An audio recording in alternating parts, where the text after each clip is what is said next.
I'm the coordinator of education and training at Vital Psychedelics today.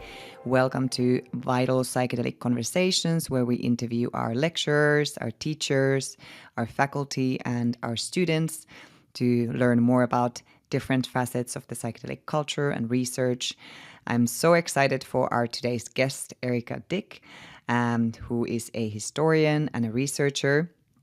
And in fact, we are also friends. We got to spend a little bit of time at the Finnish Psychedelic Conference last November. And since then, we've also had some other adventures. So it is really a pleasure and honor to have you here today. So before we start, I'm just going to read a brief bio from you, and then you can add anything that might be missing. So Erika is a professor and a Canada Research Chair in the History of Health and Social Justice at the University of Saskatchewan. She's the author and a co-author of several books, including Psychedelic Psychiatry, A Culture's Catalyst, Historical Encounters with Peyote and the Native American Church in Canada, Psychedelic Prophets, The Letters of Aldous Huxley and Humphrey Osmond, and a co-author of The Acid Room, The Psychedelic Trials and Tribulations of Hollywood Hospital, and Expanding Mindscapes, A Global History of Psychedelics. She's also of the Chacruna Institute for Psychedelic Plant Medicines and editor of their series on women and psychedelics. And today we are actually going to be talking about this particular piece, which is your work with Chacruna, and how this collaboration has actually evolved into a book, which I hope you can talk about a bit more in a moment.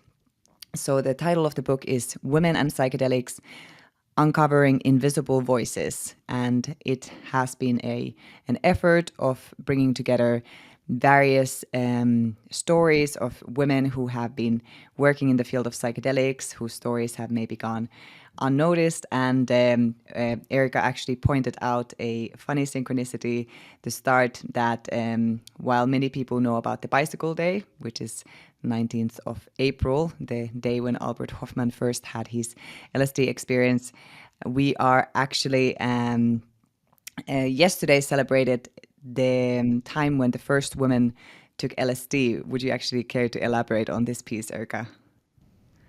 Sure. Thank you, Johanna.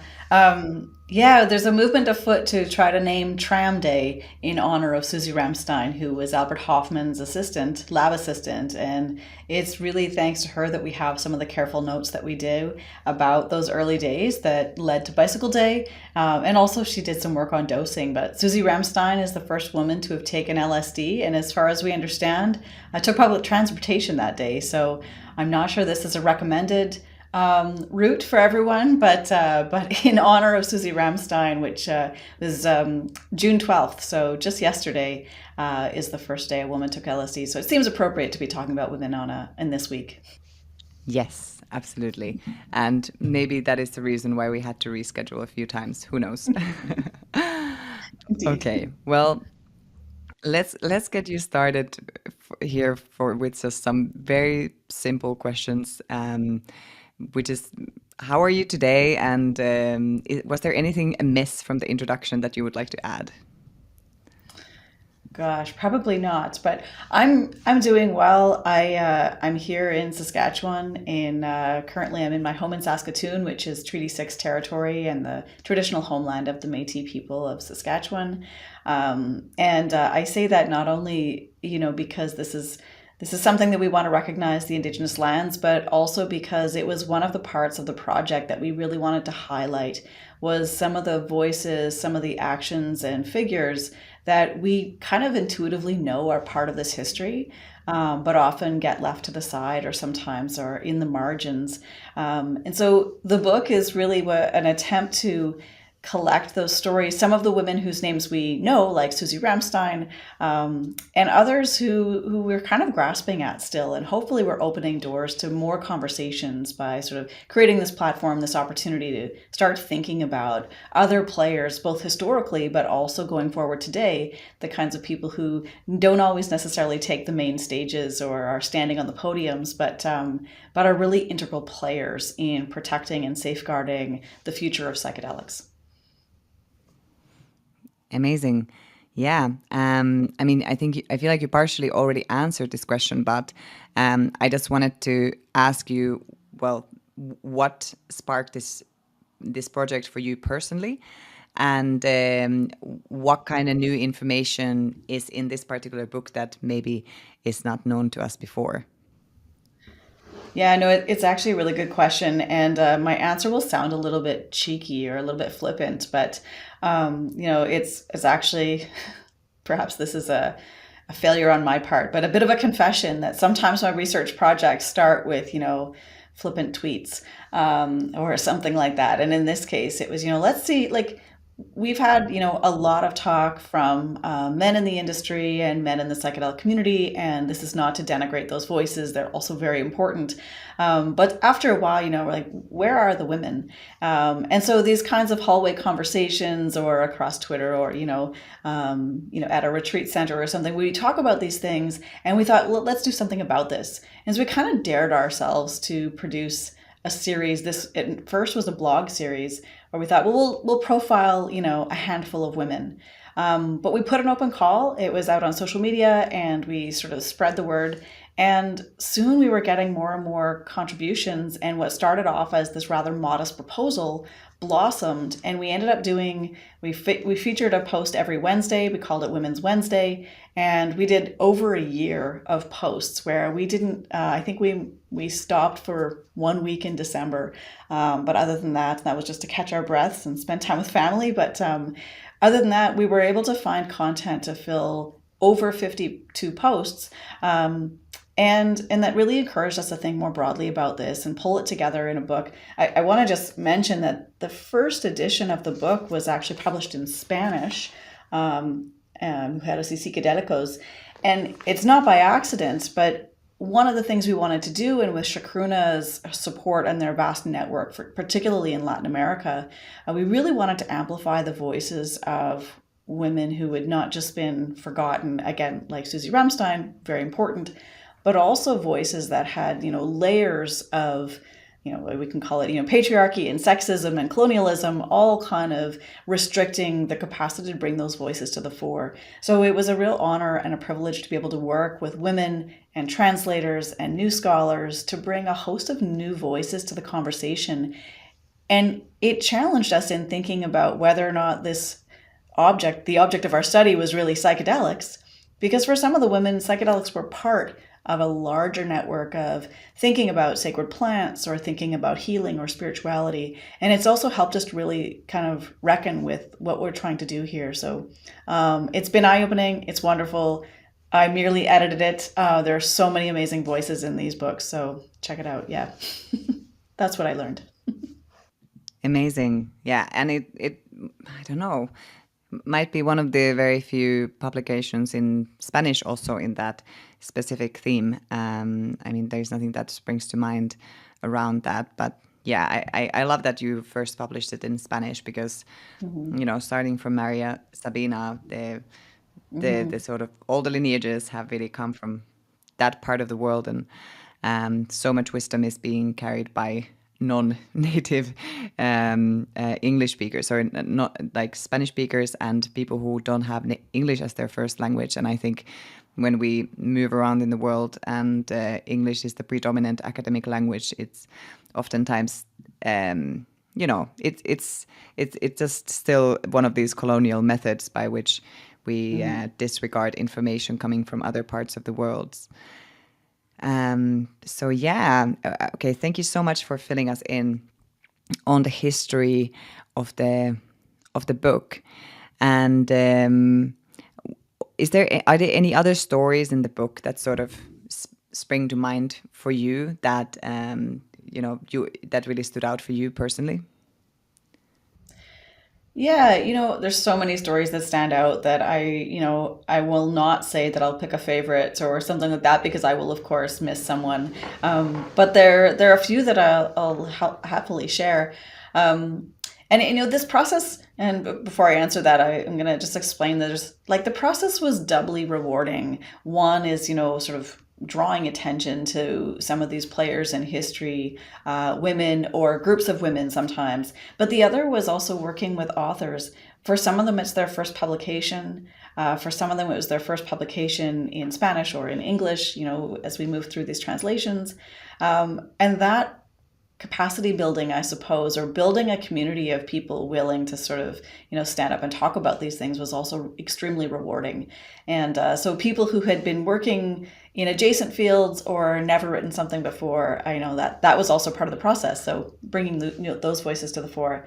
And so I guess there's sort of competing ideas here about what was really exciting for me. Some of it was like finding a journalist who had never written before but wanted to talk about, wanted to apply her skills in reviving some of these stories about, for example, Genevieve Paymont is a journalist in Canada, and she wanted to write about a woman who had trained as a nurse but had also experienced her own experiences with mental disorders. And this was in the 1940s. The terminology was a little bit different. She came into the hospital after having a breakdown in her teenage years, and she was diagnosed with manic depression. And she became really sort of interested in not only how to make sense of this part of herself, but as she was diagnosed again, or as she was admitted to a hospital again later in her life, she actually met her grandfather in the hospital for the first time. These really sort of interesting moments where she learns about her family and learns again another part of herself. And so this doesn't sound like it's about psychedelics necessarily, but this story goes on, and we kind of, are falling in love with this character or becoming familiar with this character. And she ended up being a coveted guide for LSD treatments during a series of trials that took place in the 1950s. She had taken LSD once against the advice of her psychiatrist, but she was friends with Aldous Huxley's nephew, and he introduced her to LSD. She had a terrible time. It was not a positive experience for her. But over time, as she integrated that experience and began to think about these two parts of herself, as she thought, this psychotic side that occasionally every 6 years would rear its head, and this temporary window into that part of herself. And she said over time, it allowed her to kind of reconcile that these were not two pieces of the same. They were part of the same person, that she was a whole person, and it allowed her to, she says, love herself again in a different way. So it's a really interesting story embodied by this one individual who today is 103 years old, and is still, taking interviews and talking about this. But of a story that doesn't follow a sort of, pioneering path, necessarily. She doesn't come out as the champion of something. She's really struggling with some real life issues. And that's part of what we wanted to explore here too. Amazing. I love that you brought out that piece of the sort of the invisible voices that are the not pioneers, because so many women are not in those pioneering positions, and there's a very clear reason as to why. And there's the historical oppression, and then the family pressures, and giving birth, and motherhood, and all of these kinds of things. But yeah, it is really only recently that women have been able to also get access to those positions. So it's just like, that's why there's nothing written. And I guess it's almost like the psychedelic piece and the piece about feminism and womanhood is also kind of a taboo subject to some degree. We know so many male psychonauts, and there's something sort of very adventurous and kind of pirate-like about these characters that venture into their subconscious and discover wealth of information. But for women, it's a whole different ball game. It's like, well, how are you attending to all of these responsibilities that come from your interpersonal relationships, and how well and diligent are you in your job, and in how polite and adaptable manner are you showing up in your communities and all that. So it's like the baseline of expectations is so different. But yeah, it's so lovely to hear about this character. And yeah, I guess while we're at this conversation, maybe we can return to the book piece in a bit also. But I just wanted to ask you a personal question: if you have some female idols or like figures that have really impacted you in your life. Absolutely. Yeah, and again, I'll like answer you in a roundabout way here a little bit, but what you were just saying really resonates because it was partly what we were drawn to, not, yes, adding women to the conversation, but also like trying to think about what are the distinctive features about being a woman in this space that is not just sharing the stage with them, but like, there were features of, women who were also responsible for children and raising children while their psychonaut husbands were doing psychonautic things or were getting credit for the kind of psychonautic things that they were doing. So part of that drove us or encouraged us to like seek out, what happened with, Terrence McKenna's wife? How does Kat Harrison see herself in this? And also, how does she reflect back on the legacy that she has had or the role that she played? Or how does Mountain Girl now feel about, her long relationship with Jerry Garcia, who is a household name, and Mountain Girl is perhaps also a bit of a household name, but, there were different kinds of challenges for women being out there and being the face of a kind of bravado that was really associated with a kind of male chutzpah or a male, that's a brave thing to do. Whereas for women, there was a double-edged sword, of course, and this plays out in feminism in lots of ways, but, that these are irresponsible moves. And they don't necessarily attract the same social capital or cultural capital. So we were really, you're absolutely right that those were questions that got us thinking about, well, how do, Timothy Leary's wives, there are some biographies of them. So we had an author write about, a more short, palatable version of, how does Rosemary Woodruff factor into this? She's a refugee, a psychedelic refugee, if you will. She's, living underground for much of her adult life. That was really important, and it helped us to think about the way that women have navigated this space differently and continue to be the ones, sitting quietly, meeting with women who've been psychedelic guides. This isn't necessarily the most glamorous position. It's important. It is absolutely important, and I think everyone recognizes that. But sitting quietly, but being present with someone with eye shades on who may or may not actually engage with you is actually, it's a difficult skill set to manage, the kind of care and attention that is required. And we see those as kind of, and forgive my like 1950s language here, but like we saw that as kind of a feminine framing of care. And that's sort of the theoretical stuff that drove us to that. So all that to say, thinking about these things and interviewing women, most of the women I interviewed, I think I just kind of like became enchanted with. There were people like Nancy Turner, who she's an ethnobotanist, and she says, she doesn't engage with psychedelics. She doesn't do work on psychedelics. She has been determined to amplify the linguistic connections to Indigenous knowledge about plants.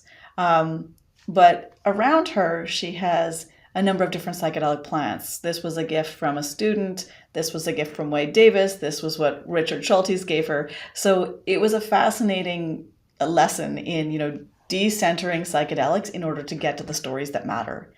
That sometimes asking people to start with psychedelics already excludes all sorts of people, including women. But starting with where people are at brought a whole new level of conversations to the table. So she certainly was someone who I absolutely admire and who taught me that, to think, to start differently.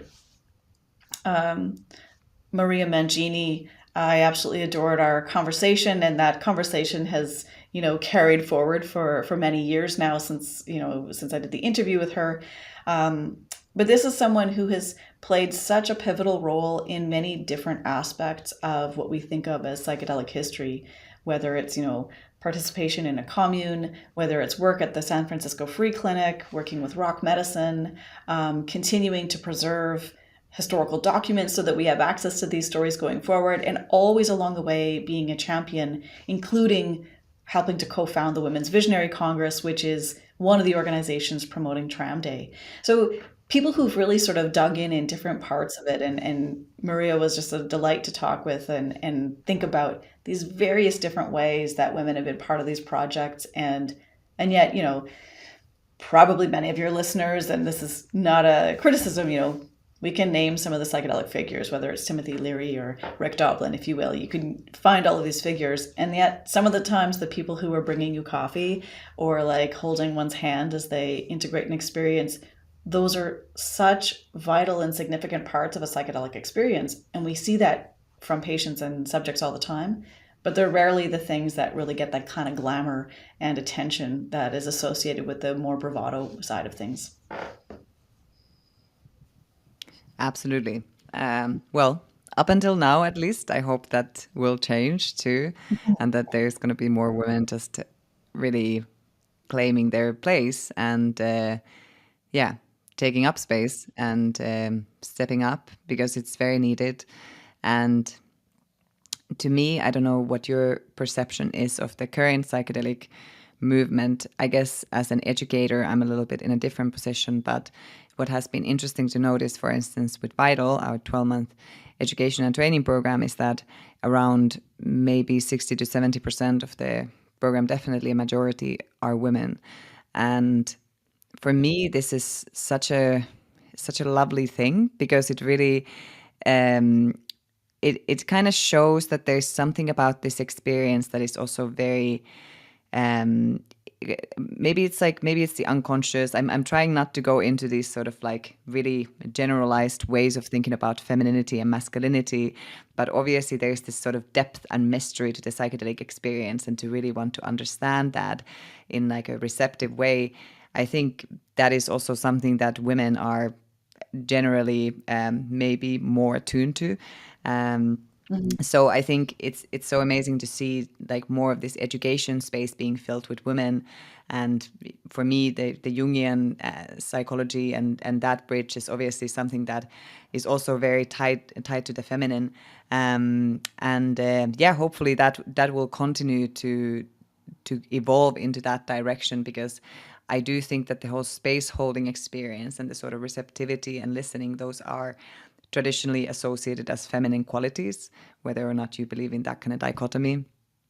But yeah, like, so it's not just that women are, needed in the psychedelic space. I think this is, in my opinion, a little bit more of a feminine endeavor, the way in which we're wanting to care and nurture one another while we undergo these experiences. Yeah, there's a great example of that in Steve Lett's contribution to the book. He's a musicologist and a composer himself, and he does a deep dive into the music therapists. He profiles two women in the book. One is Helen Bonney, and the other is Hermione Brown. And these are both women music therapists, musicians themselves, who start working in the psychedelic context at Spring Grove Hospital in the 1960s. And what I really love about Steve's contribution is that he shows that prior to this, there was a growing understanding that, music or drumming and singing was a very important part of the psychedelic experience, whether you take that in a ceremonial context or in a clinical space. But what Western practitioners typically brought into the clinical space was music that they thought would be familiar. Think about this, like, as Steve explained it to me, kind of classical elevator music. So the kind of music that, you recognize is there. It's not disturbing. It's not necessarily making you sing or dance, but it's maybe comforting. And they quickly recognized that people had some anxieties as they were waiting for these substances to take their effect. And the music helped to calm people's nerves.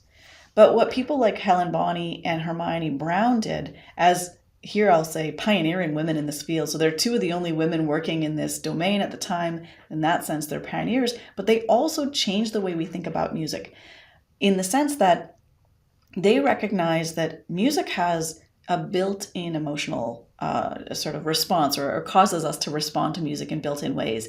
And rather than use, again, the equivalent of kind of like elevator music or background music, to use specific selections to elicit an emotional response, and then think about choreographing that over the course of, in this case, an LSD experience or a mescaline experience, which were the two that were being studied at that time.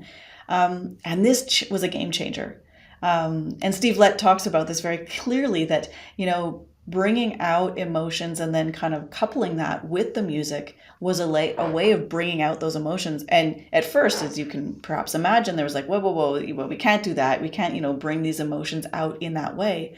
And it was, again, in a 1950s context that used that binary approach. And I agree, I don't want to subscribe to it entirely, but that kind of like feminine approach to embracing or even creating moments that amplify these emotions or bring them out for discussion was something that these two women championed, and I think is still a very much a lasting contribution. We still have playlists that are being used in trials today that were influenced by this way of thinking about choreographing those components. Oh, 100%. Oh my God, that's so interesting. And it makes total sense that this particular way of, having playlists associated with certain kind of emotional streams would be developed by women because, yeah, women historically, evolutionarily tend to have a bit more emotional skills and capacity to communicate those skills and to just like really feel and be in that inner experience and to be receptive to that. Um, and yeah, it kind of goes in line with what I sort of argued before, and with that idea that this whole psychedelic revolution is a bit of a feminine endeavor, but it kind of is. Even if you're just willing to accept such a simple concept as the mother nature, it's just like this is kind of the mother coming to us in a big way. For a lot of people in the ayahuasca communities, believe that ayahuasca is a feminine spirit. There are also lots of other plant spirits. Also, cannabis is oftentimes considered to be feminine, and yeah, so there's a lot to that psychedelic experience, and lots of people describing it as like being held by this feminine embrace, that sometimes is more gentle and sometimes a little bit more direct and harsh, depending on the circumstance. But yeah, thank you for sharing that story. That's really, really fascinating to hear. Another part that I really loved about the book was that there were so many different pieces that were relating to the sort of physical experience of being a woman, and including pregnancy and birth and motherhood. So yeah, I was curious to hear a little bit more about your perceptions around these different types of these different chapters. How was this? Was it intentional that this was chosen to be like a central theme of the book, or did it just happen by coincidence? Yeah, if you could speak a little bit to that. Yeah, I wish that. Yeah, I wish I could say like I totally planned everything and I knew what was going to come in, but absolutely not.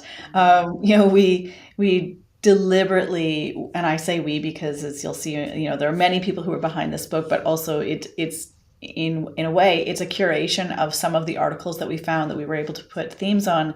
But there are even more on the Chacruna website as well, and part of what was really fascinating, you try to sort of send up this bat signal and say like, we want to do this thing on women and psychedelics, and then you see what comes of it. And I think that it was another lesson that, creating this space then also created new conversations. So, um, there were a couple of things, and I knew that there were some people who'd worked on the way that women, for example, Nora Jaffrey has looked at women who were being tried in Mexican courts in the 19th century for the use of plants to control fertility.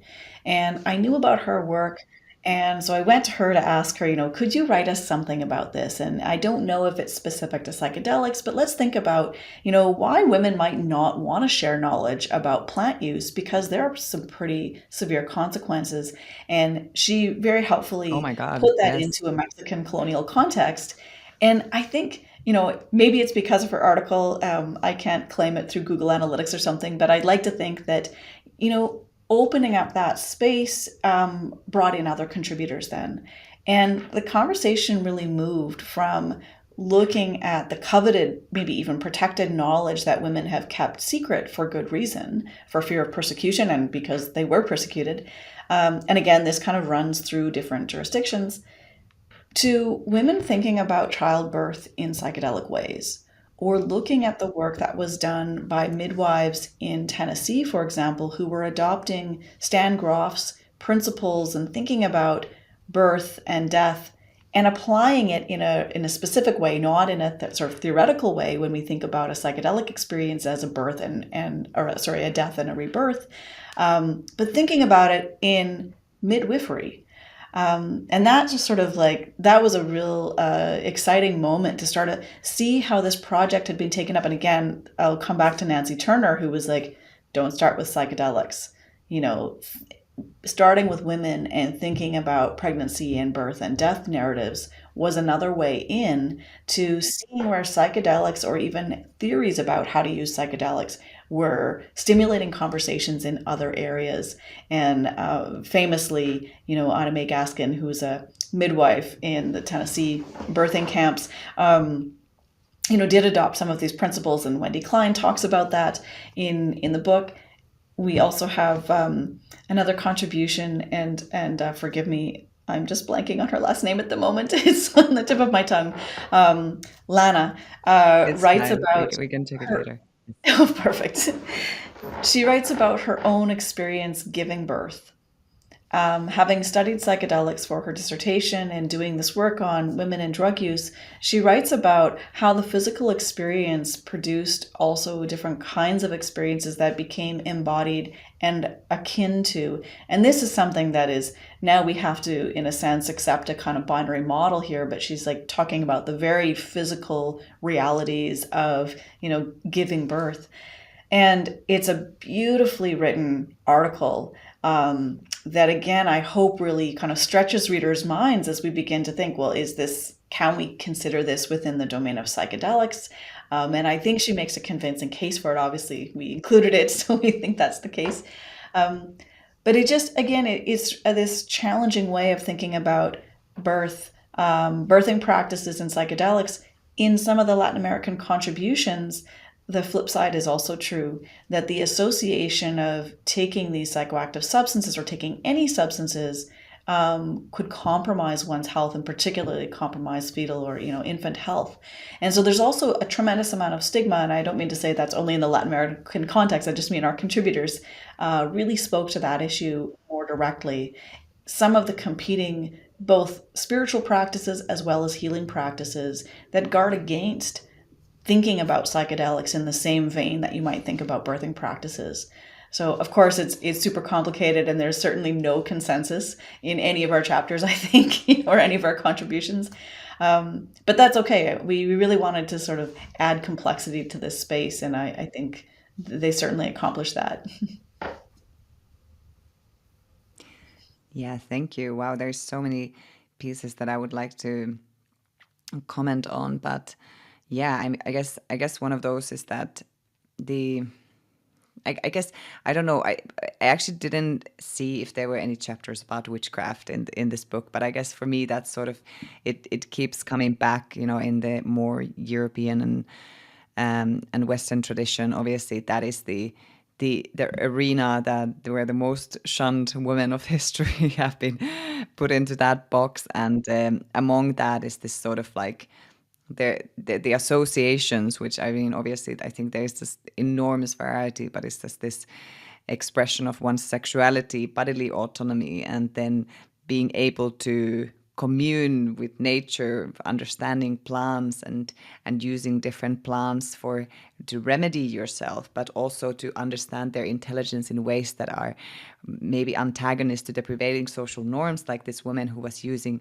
this certain herbs for abortion and, you know, maybe getting potentially having this threat of being persecuted for it. So it's like all of that sort of wisdom is kind of relating to this women's intuitive connection to nature almost, and the backlash is really the fear of like, wow, you know, what is that knowledge all about? And while there's the I understand for you know, like the chapter about this pregnant women drinking Santo Daime during their pregnancy. I mean, that surprised me also. But what was even more surprising was that Brazil had actually given permission for them to do so under the sort of protection of religious freedom laws. And that was actually, I don't remember the day, but it was a few years ago. So it's also concurrent that people can be drinking small amounts of ayahuasca during their pregnancy and even during their birth. And for somebody who is a Westerner, it's like, obviously this sounds really foreign and strange, and like, why would somebody want to do that? But if you are really coming from that tradition and that lineage, and you're so climatized to drinking it, yeah, I don't know. It's every woman's own choice. Of course, it is very sensitive subject to talk about, especially in the Western context. But I thought it was really lovely that you included it in the book, so that people are really starting to kind of think about these things much more broadly than just beyond their own personal opinion. Yeah, and that chapter in particular, the one by Glauber Loris de Assisa, is the one I think you're referring to. It was a really sensitive undertaking.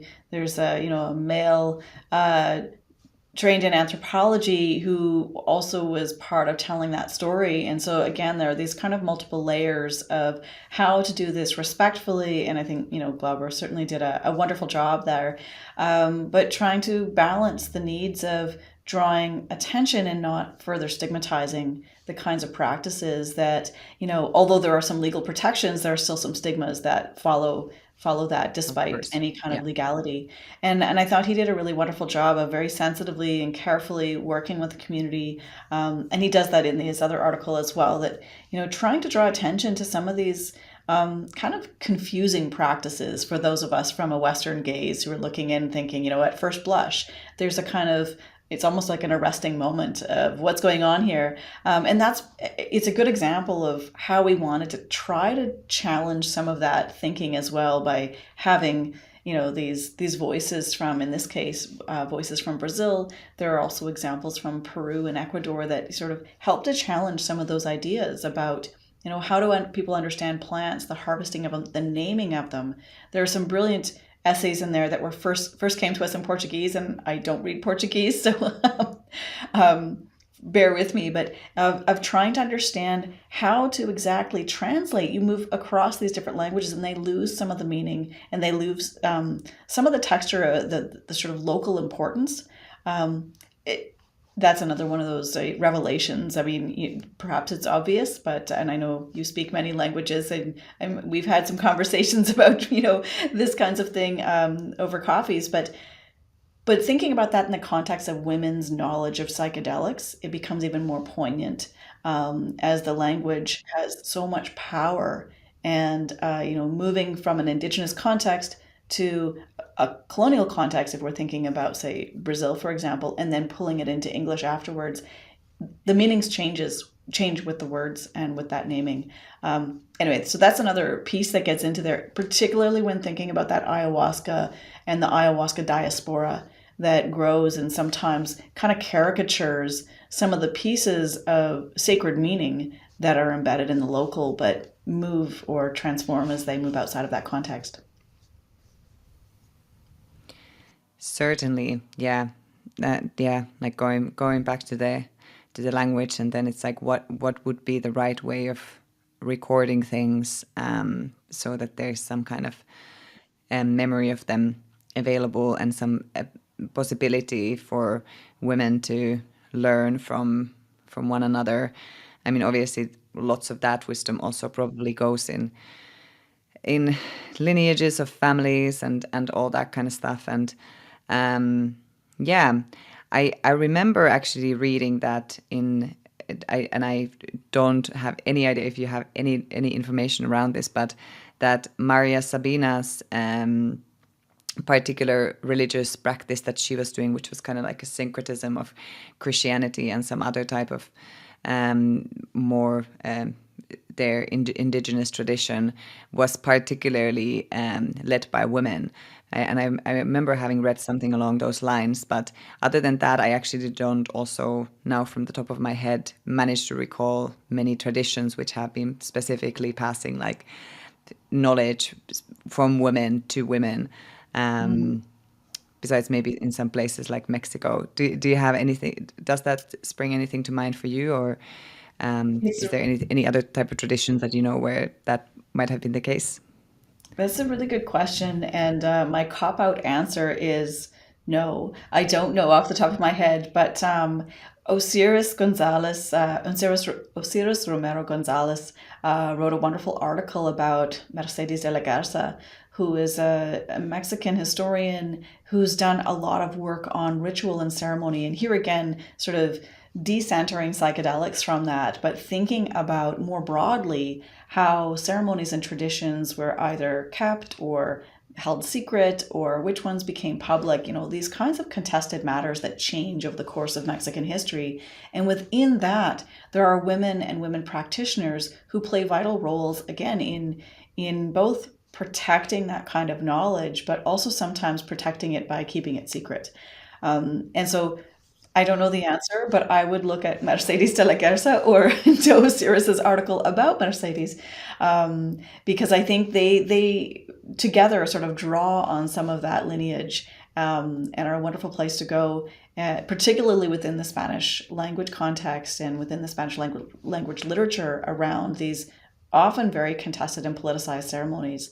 And then if you add the other layer, which they do, of imagining which part of these are considered authentically indigenous, and that becomes really complicated from our 21st century social justice perspective, because it doesn't align with how people identified, 100, 200, and in Osiris's case, he's looking at Nahuatl speakers from, even 400 or 500 years ago. So all of these layers of complication make it difficult to put people into particular categories that are recognizable by our readers today as like, these are women who identify as Mayan perhaps, and they participate in this particular context. It gets really messy. And then the archival record is also messy because people didn't always want to be known in those categories. So they're not recorded in that way. All that to say, that's where I would go. Thank you. That's Yeah, Mercedes I de la know that question was totally from the back of my head, so I wasn't expecting you to really have an answer to it, but I guess it I'm was trying like to to be bring in investigated. different people's articles too, so it's good. Yes, yes. Hopefully, we can find out more about it. Um, well, do you mind if I ask you a bit more of a personal question in relation to this theme and topic? For Because sure. you yourself are also a pioneering woman in the psychedelic space, and it's you have claimed this space as this sort of psychedelic historian. I don't really know if that's a title that you fancy or not, but I guess that's something that people sometimes attribute to you. Yeah. Um, so I was interested to ask about your own experiences since the first time that you had an experience of altered states of consciousness, if you may, and if you want to share a little bit about that and how it has been for you to be working in this space and now also be more in this leadership and mentorship role. That's a super fun question. Also really hard. Um, yeah, I don't really think of myself as a pioneer. I feel more I like know a you magpie don't. most days. Like shiny objects, Yeah, fun but things, interesting subjects. And I really am so passionate about this topic but yeah, I don't think of it in a kind of coherent, this needs to be done kind of way. But thank you for the compliment. And it's absolute privilege and just an honor to be able to work with people across these different ways of thinking, and particularly working with, young women, young scholars, whether they're scholars or not, sort of finding their own voices in this space. And I love that. So this book is a kind of testament to that desire to sort of keep building out the platforms or keep building out the stages, so to speak. Um, but in terms of my own experience, it's kind of a funny story, and in some ways it's kind of maybe boring or not cool. But I came into this research as a PhD student in the early 2000s, and when I did so, the members of my committee, my colleagues and friends were all quite concerned that I might, have taken too much LSD and this is what, inspired me to do this project, and they were wrong. Or that maybe I was growing mushrooms in my basement and there again, they were wrong. All of these things. But the early 2000s, it wasn't that long ago, but it's almost hard to remember the context because people were very concerned. I had to go through extra ethical reviews, to make sure that I wouldn't Oh disclose my God. anything, that if anyone disclosed anything to me, I would have to tell the police right away, this kind of thing. And it's almost laughable now if you think about doing that kind of research today. It's almost as if today, not having your own personal experience disqualifies you from entering into this conversation, where the reverse was true even as recently as 20 years ago. So I got really practiced at avoiding that question and, dancing through that space in a way that I could graduate with my PhD and maintain some integrity working in this space. So that long-winded way of saying no is that truthfully, my more serious experiences with altered states of consciousness have come later, and were not the sort of point of inspiration in the first place. Although I had probably, now I have the language for it. I don't think I did at the time, but I certainly sort of, I was like the designated driver or sitter for many people going through these experiences. And often, if I think back on it now, though I wasn't sort of conscious of it at the time, I was also one of the only women hanging out with a bunch of people and keeping them safe. And so, in my own way, I kind of entered into this in a non-orthodox way, or people, not what people assumed. But since then, I've been fortunate to have, really some incredible experiences as people have welcomed me into communities that I wouldn't have otherwise had access to, whether those are ceremonial spaces, or other, or just more familiar spaces. And it's really helped me to think about more so. This is like, again, the kind of boring answer, but like it really is amazing to me to see how dramatically the conversation and the culture has changed over the course of, I'll say, 25 years, more so than a particular individual experience has sort of broken through or created a specific, I don't know, insight. I can't get out of my Yeah, the historian head, conversation. is what I'm saying. Yeah, well, the conversation has definitely evolved, and yeah, sorry for kind of being quite presumptuous there to think that you would have been let into this field through a personal experience. I guess that applies to No, a lot of people, but not everyone. yeah, no, it's okay. I get asked the question a lot. Fair, fair, fair. Um, but I mean, it also just happened to be sort of serendipitously that you are already living in Saskatchewan, and then you were able to start all of this incredible research on the history over there. Would you, I know you have actually talked about this in our other podcast, I believe, but would you just be able to give like a quick rundown of that? Like, what is it that you do in Canada and how that whole thing came about and how it's also very linked to psychedelics in a very synchronistic way? Yeah. Yeah, again, there's a lot of just, fortuitousness involved here, but I grew up in Saskatchewan, but I had spent most of my life trying to find ways of escaping this windswept prairie province, a kind of left of middle, if you're looking at the map, in the vast country of Canada. There are about 1 million people here in, this size of territory that's maybe a little bigger than California. Actually, I should probably get my metaphor correct there, but like it's a big space. It's sparsely populated, is my point. It's not known for, hip things. All that to say, I went away to Toronto to do some research for somebody else. I was doing a research project for a historian of science, and I came across these experiments that I'm pretty sure he knew about. But I came home and I was all excited. Here you go. You should do this research. There's all this LSD studies going on in Saskatchewan. And it was sort of ironic that I had to go away in order to come back to appreciate some of the stuff that had unfolded in my proverbial backyard. Excuse me, in my proverbial backyard. And it was interesting as I started then kind of trying to unravel that. I would ask around, and some people would kind of say, "Oh, yes, yes, I knew about those things going on," and other people would say, "Oh, yeah, there was some bad stuff going on." And you could see there was kind of like remnants of that legacy embedded still in the existing health culture and the broader culture as well. But given that I'm in a sparsely populated place, people also are open to talking about this. And it was very fortunate that living here, had the time to develop some of those relationships. And over time, people started sharing more of that information. And of course, there's quite a tremendous archival trail left primarily by Abram Hoffer, who was one of the psychiatrists working in Saskatoon, who worked very closely on the psychedelic research.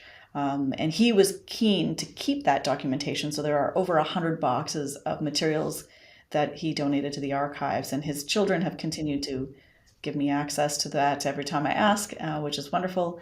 So it was both a project of, I was surprised and felt a bit sheepish about the fact that all of this had happened in my home province. But over time, being able to amplify that or being able to really build on that came from working in the community and slowly people being comfortable enough to talk about some of the stuff that happened in the past. And perhaps surprisingly or not, it turns out that the work in Saskatchewan it didn't fit into the CIA kind of mind control trials. It wasn't, by the standards of the day or even by today's standards, unethical. Patients filled out consent forms. And between 1951 and 1963, I'd say, some of the world's leading LSD and mescaline and later psilocybin research was coming out of this province, both for trying to understand madness mimicking psychoactive substances, so like taking LSD to try to understand what it was like to have psychosis, and also as a treatment for alcoholism. And those are some of the leading ways that researchers here were applying psychedelics.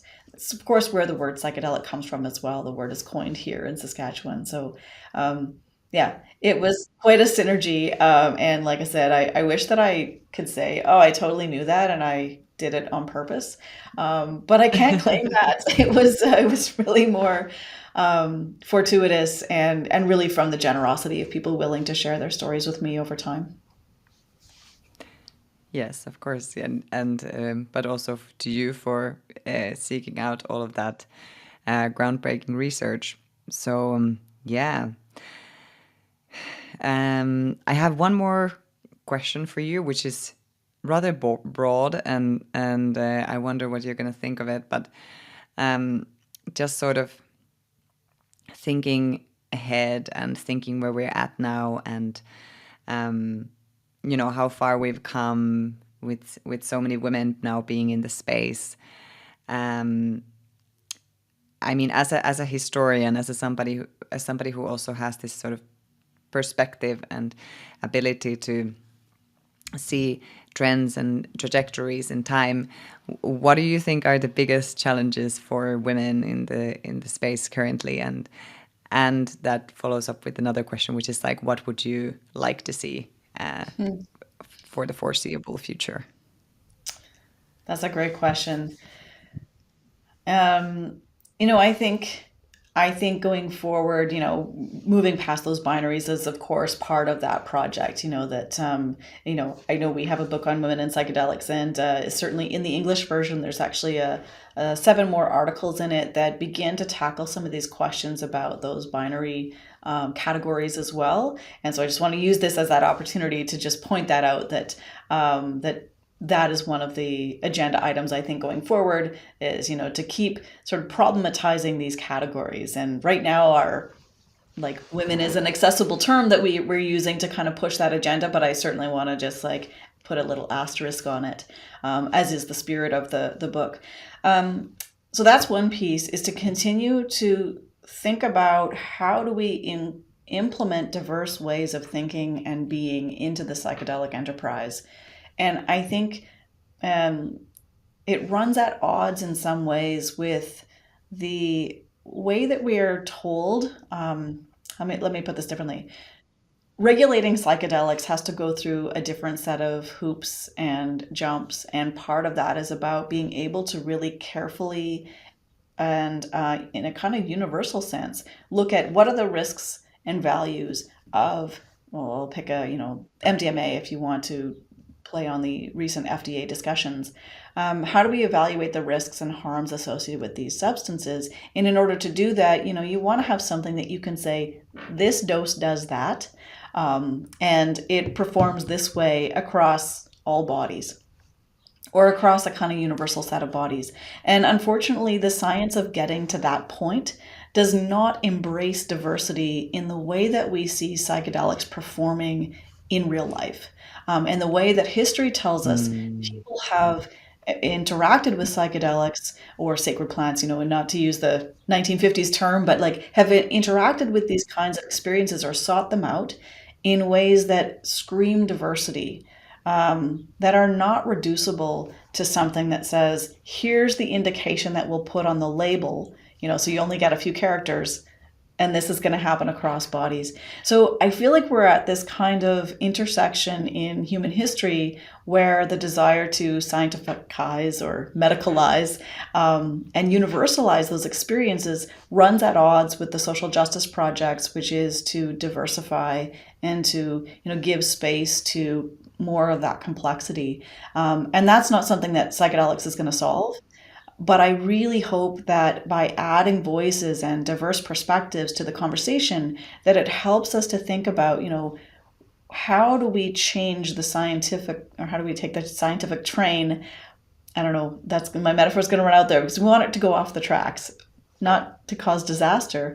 But I think we need to rethink how we scientifically evaluate experiences in a way that promotes, it reduces harm, promotes safety, but it may not fit into the boxes that we have inherited. 100%. And I mean, even just starting with the fact that, yes, no, that makes perfect sense. Beautiful answer. And yeah, I mean, I just wanted to kind of put on like footnotes there that, vast majority of psychedelic studies are done on men. So it's just like actually women are oftentimes just excluded by default because their physiology doesn't match the male physiology, which is the standard, by the way, for those of you who didn't know. So, and that was a joke. So, like, there's so much further that we have to go. And I feel like so much of those biases and inhibitions are kind of dormant now. It's like the glass ceiling thing. It's like we just need to keep pushing, but at the same time, like really breaking these boundaries. And like you said yourself, this diversifying and bringing in different voices is the central piece, because all the lives of different types of women, whether they were born women or not, whether you are BIPOC, the kind of social class and experiences that you've had in your lives, it's like that's all that defines that. And psychedelics can, in the best case scenario, teach us about relatability and compassion and about learning from these diverse perspectives. And I think they're very plural in themselves. So yeah, thank you so much for that answer.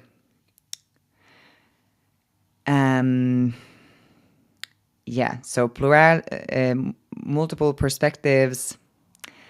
I guess I was thinking about also what I would answer to this question as I was also listening to you speak, and in a sense, like with the presence of so many women in the space, it's kind of easy to be thinking like, oh, all the work is already done.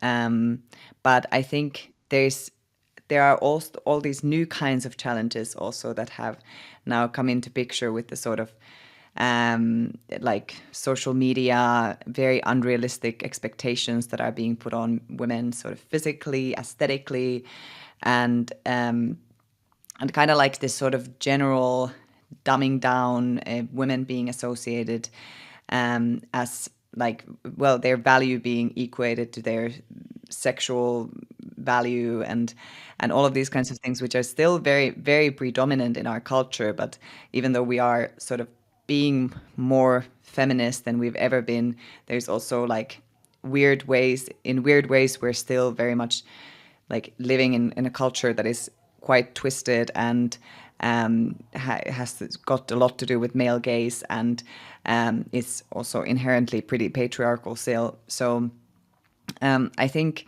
the psychedelic space, I think there's a lot of really positive developments, but I guess what I would love to see more is also just like real like leadership from women, and I know that that doesn't just like come about in a in a splinter of a second, and oftentimes it comes for the particular individual at the cost of being able to spend less time with their families, with their children, and all that kind of stuff. But maybe on a sort of very abstract level, what I would love to see on a collective is for women to have a bit less guilt, like bit less guilt about just like being out and about, for doing like really exciting research, for meeting new people, for networking, for actually creating community and all of that stuff. Because I think that guilt is just sort of so inherent in us, and the responsibilities are always there to be like weighing it down. So yeah, I've just answered my own question there, but I just wanted to add that bit also.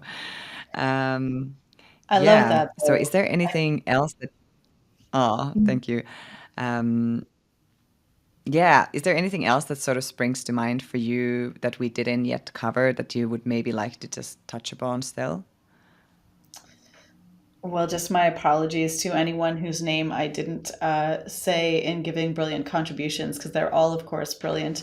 But I will try to embrace the not feeling guilty, and you know, as part of this, that I'm just I feel so honored and privileged to be working in this space at this time, and it really is an opportunity, I think, to embrace that, to think about challenging some of those paradigms that women have been living in, and maybe not necessarily, behaving like the kind of pioneering bravado style. Like maybe there are multiple ways to take up leadership in this space. And I think this kind of dovetails with what you're saying, that it may not necessarily be the kind of, and again, I'll use kind of the 1950s language is where I'm comfortable, the kind of machismo that is required to behave in a certain kind of, spotlighted position, but that we might have other forms of leadership. And it's going to take a collective in order to